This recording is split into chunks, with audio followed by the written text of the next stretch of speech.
आज भारतीय जनता पार्टी का 42वां स्थापना दिवस है।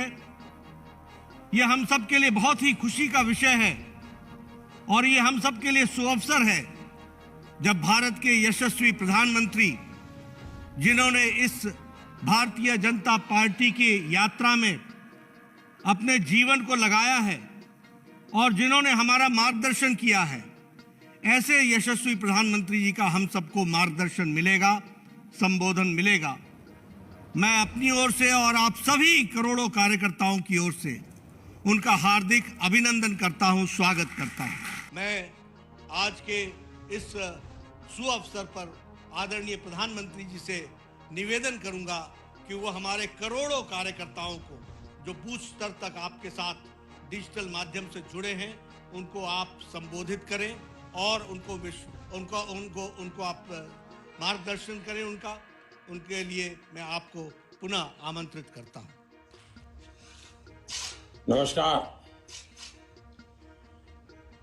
भारत माता की, भारत माता की, भारत माता की। भारतीय जनता पार्टी के स्थापना दिवस के इस पुण्य अवसर पर मेरे साथ जुड़े पार्टी के सभी समर्पित कार्यकर्ता साथी, पार्टी के समस्त पदाधिकारीगण, हमारे राष्ट्रीय अध्यक्ष श्रीमान जेपी नड्डा जी, देवी और सज्जनों,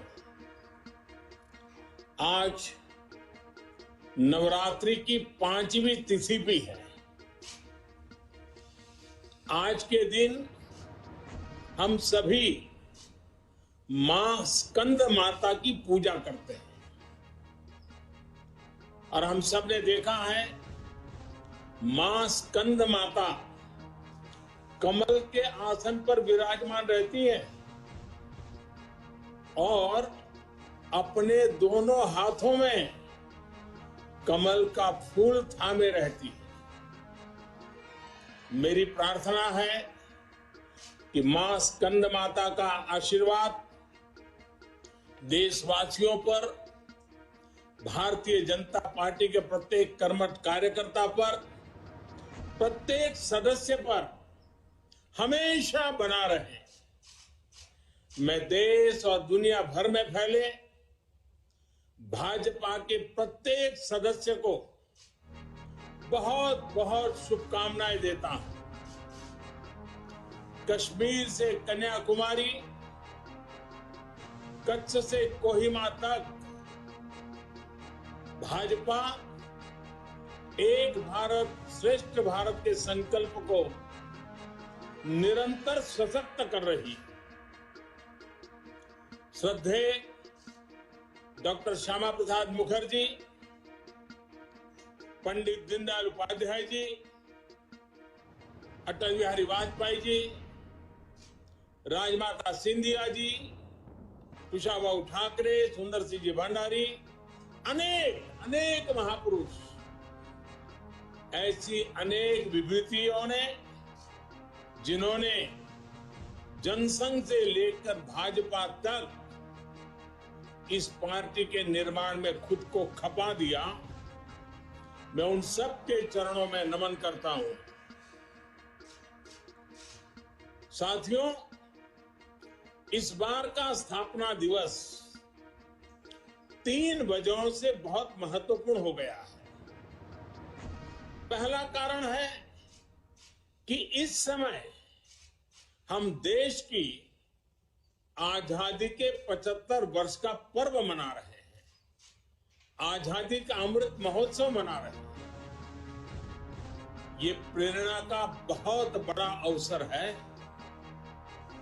दूसरा कारण है, तेजी से बदलती हुई वैश्विक परिस्थितियां, बदलता हुआ ग्लोबल ऑर्डर, इसमें भारत के लिए लगातार नई संभावनाएं बन रही है।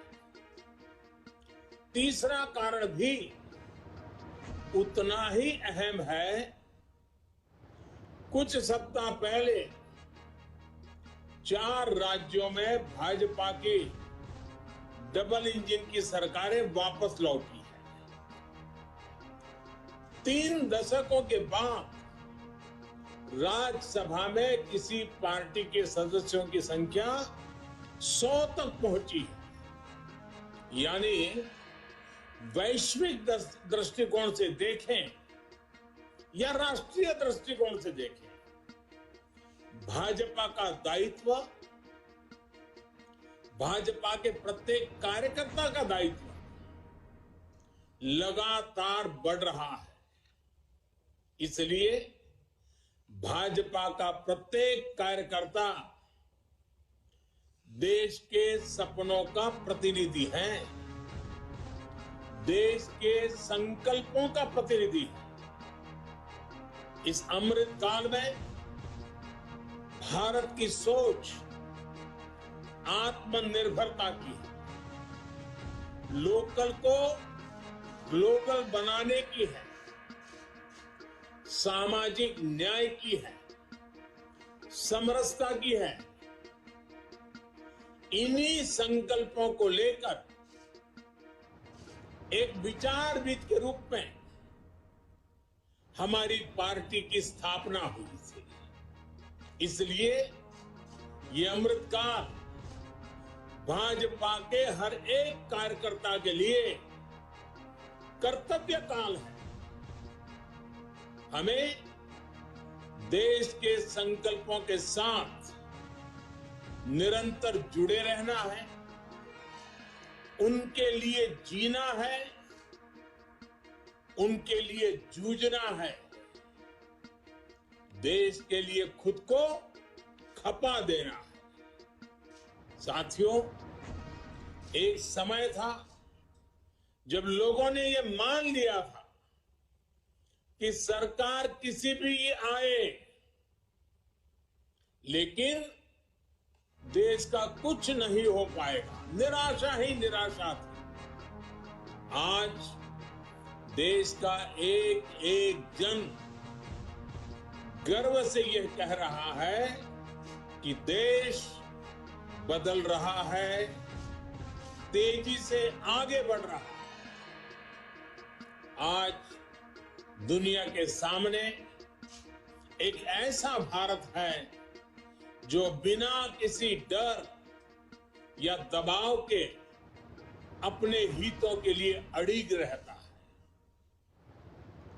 जब पूरी दुनिया 2 विरोधी ध्रुवों में बटी हो, तब भारत को एक ऐसे देश के रूप में देखा जा रहा है जो दृढ़ता के साथ मानवता की बात कर सकता है। हमारी सरकार राष्ट्रीय हितों को सर्वोपरि रखते हुए काम कर रही है। आज देश के पास नीतियां भी है, नियत भी है। आज देश के पास निर्णय शक्ति भी है और निश्चय शक्ति भी है। इसलिए आज हम लक्ष्य तय कर रहे हैं, उन्हें पूरा भी कर रहे हैं। आपने भी देखा है, कुछ समय पहले ही देश ने $400 बिलियन यानी 30 लाख करोड़ रुपए से भी ज्यादा के उत्पादों के एक्सपोर्ट का टारगेट पूरा किया। कोरोना के इस समय में इतना बड़ा लक्ष्य हासिल करना भारत के सामर्थ्य को दिखाता है। कोरोना के खिलाफ लड़ाई को भारत अपने संसाधनों से लड़ रहा है, लगातार जीतने का प्रयास कर रहा है। आज भारत 180 करोड़ से ज्यादा वैक्सीन डोज देने वाला देश है। आज पूरी दुनिया देख रही है कि इतने मुश्किल समय में भारत 80 करोड़ गरीबों, वंचितों को मुफ्त राशन दे रहा है। 100 साल के इस सबसे बड़े संकट में गरीब को भूखा ना सोना पड़े, इसके लिए केंद्र सरकार करीब करीब 3.5 लाख करोड़ रुपए खर्च कर रही है। बीते वर्षों में देश ने ये देखा कि जिस तरह अपने नागरिकों का जीवन आसान बनाना भाजपा सरकारों की, डबल इंजन की सरकारों की प्राथमिकता रही है। गरीबों को पक्के घर से लेकर शौचालय के निर्माण तक, आयुष्मान भारत योजना से लेकर उज्ज्वला तक, हर घर जल से लेकर हर गरीब को बैंक खाते तक, ऐसे कितने ही काम हुए जिनकी चर्चा अगर मैं करना शुरू करूं तो शायद कई घंटे निकल जाएंगे। सबका साथ, सबका विकास के मंत्र के साथ हम सबका विश्वास प्राप्त कर रहे हैं। देश के विकास के लिए दिन रात मेहनत कर रहे हैं। साथियों, आजादी के इस अमृत काल में हमने सेचुरेशन यानी जन कल्याण की हर योजना 100% लाभार्थियों तक पहुंचाने का जो संकल्प लिया है, ये संकल्प अपने आप में बहुत विराट है। सेचुरेशन तक पहुंचने के इस अभियान का मतलब है भेदभाव की सारी गुंजाइश को खत्म करना, तुष्टीकरण की आशंकाओं को समाप्त करना, स्वार्थ के आधार पर लाभ पहुंचाने की प्रवृत्ति को खत्म करना और समाज की आखिरी पंक्ति में खड़े आखिरी व्यक्ति तक सरकारी लाभ पहुंचे, ये सुनिश्चित करना। यही तो है सबका साथ, सबका विकास। जब सरकारी मशीनरी का लक्ष्य हर पात्र व्यक्ति तक पहुंचने का, तो फिर पक्षपात, भेदभाव टिक ही नहीं सकता। इसलिए हमारा ये सेवा भाव अभियान सोशल जस्टिस, सामाजिक न्याय का बहुत बड़ा माध्यम है। भाजपा के प्रत्येक कार्यकर्ता को ये संदेश लेकर घर घर जाना है, सबको जागरूक करना है। साथियों, हमारे देश में दशकों तक कुछ राजनीतिक दलों ने सिर्फ वोट बैंक की राजनीति की। कुछ लोगों को ही वायदे करो, ज्यादातर लोगों को तरसा कर रखो। भेदभाव, भ्रष्टाचार, ये सब वोट बैंक की राजनीति का साइड इफेक्ट था। लेकिन भाजपा ने इस वोट बैंक की राजनीति को ना सिर्फ टक्कर दी है, बल्कि इसके नुकसान देशवासियों को समझाने में भी सफल रही है। भाजपा की नेक नियत, नेक इरादों से किए जा रहे कार्य, उसे इसलिए जनता से भरपूर आशीर्वाद मिल रहा है। आज देश में ऐसी सरकार है जिसकी वैचारिक निष्ठा अंत्योदय में, गरीबों, दलितों, पिछड़ों, महिलाओं के हितों के लिए, उनके उत्थान के लिए काम करना, ये हमारी पार्टी के मूल संस्कार है।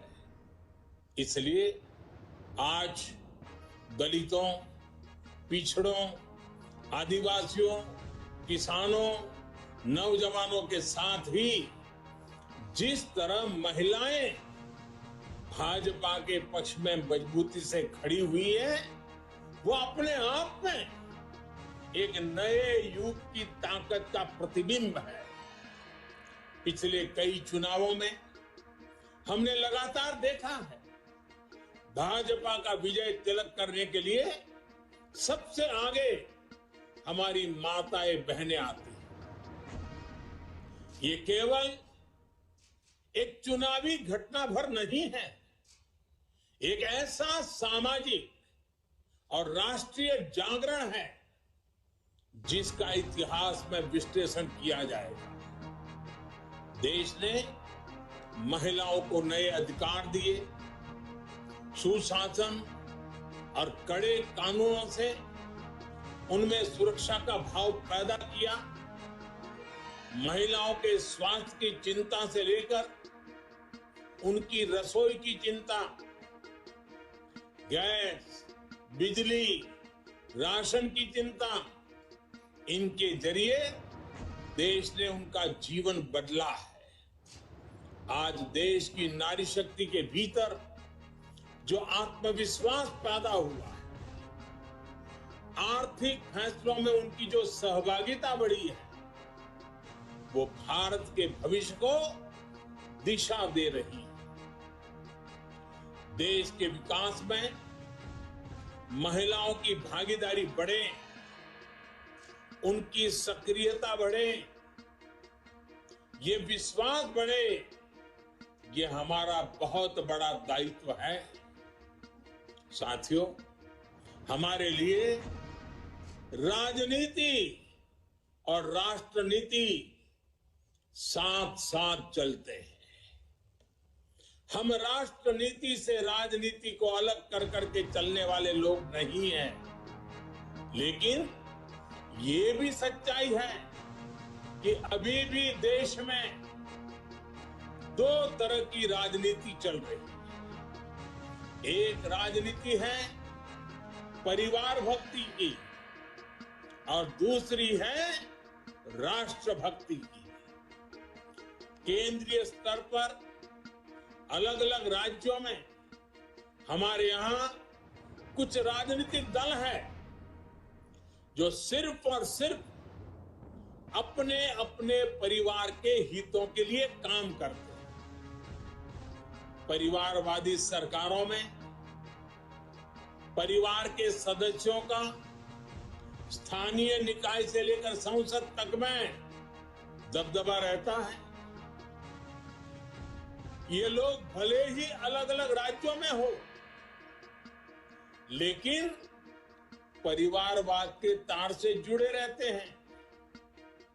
एक दूसरे के भ्रष्टाचार को ढककर रखते हैं।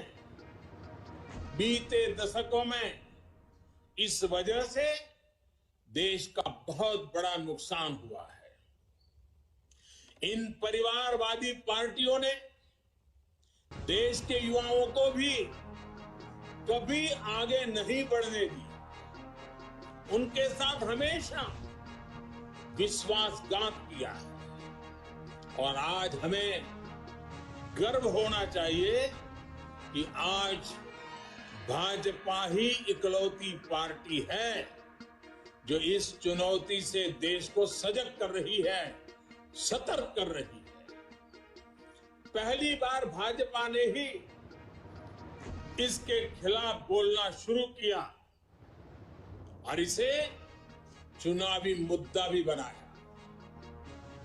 मुझे इस बात का संतोष है कि देश के लोग, देश के युवा अब धीरे धीरे ये समझने लगे हैं कि किस तरह परिवारवादी पार्टियां लोकतंत्र की सबसे बड़ी दुश्मन है। साथियों, लोकतंत्र के साथ खिलवाड़ करने वाली ये पार्टियां संविधान और संवैधानिक व्यवस्थाओं को भी कुछ नहीं समझती।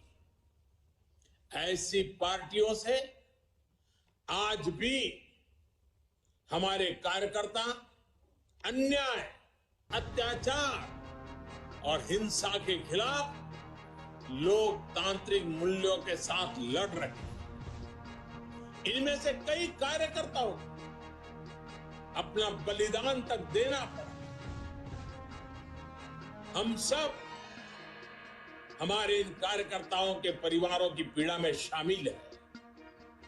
मैं सभी कार्यकर्ताओं को विश्वास दिलाता हूं कि भाजपा ऐसे राज्यों में लोकतांत्रिक मूल्यों की फिर से स्थापना करने के लिए निरंतर संघर्ष करती रहेगी। और ये महासंघर्ष, ये महायज्ञ तब तक चलेगा जब तक लोकतंत्र विरोधी ताकतों को हम परास्त नहीं कर देते। साथियों, आज पार्टी के स्थापना दिवस पर मेरा एक आग्रह आपसे नमो ऐप पर कमल पुष्प मॉड्यूल से जुड़ने का भी। जिन अनगिनत लोगों ने पार्टी के लिए, देश के लिए खुद को खपा दिया, 3-3, 4-4 पीढ़ी खपा दी, ये कमल पुष्प उनको समर्पित है। कमल पुष्प एक तरह से सभी भाजपा कार्यकर्ताओं के लिए प्रेरणा का पुष्प है। कमल पुष्प को आप जितनी बार पढ़ेंगे, आपको हर जीवन गाथा, एक से बढ़कर एक जीवन गाथा, उससे नई ऊर्जा मिलेगी, मार्गदर्शन मिलेगा। साथियों, आज देश जमीन से जुड़े तमाम अभियानों को आगे बढ़ा रहा है और भाजपा के कार्यकर्ता के रूप में जमीन पर उनके सारथी आप ही हैं। अभी कुछ दिन बाद ही ज्योतिबा फुले और बाबा साहब आंबेडकर जी की जयंती है। पार्टी आज से सामाजिक न्याय पखवाड़ा शुरू करने जा रही है। मेरा आप सभी से विशेष आग्रह है कि इस अभियान में सक्रियता से जुड़े। सरकार गरीबों के लिए जो योजनाएं चला रही है, जो प्रयास कर रही है, उनके प्रति देशवासियों को जागरूक करें और एक कार्यकर्ता के रूप में पार्टी मुझे जो आदेश करेगी, मैं भी कार्यकर्ता के रूप में पूरी मेहनत करूंगा। आपका साथी कार्यकर्ता होने के नाते यही मेरी आपसे भी अपेक्षा है। मुझे पूरा विश्वास है कि हम सब मिलकर इसी तरह राष्ट्र सेवा के यज्ञ में अनवरत लगे रहेंगे। आपके प्रयासों से देश अनंत ऊंचाइयों तक पहुंचेगा। इसी भावना के साथ आप सभी को एक बार फिर बहुत बहुत बधाई, धन्यवाद।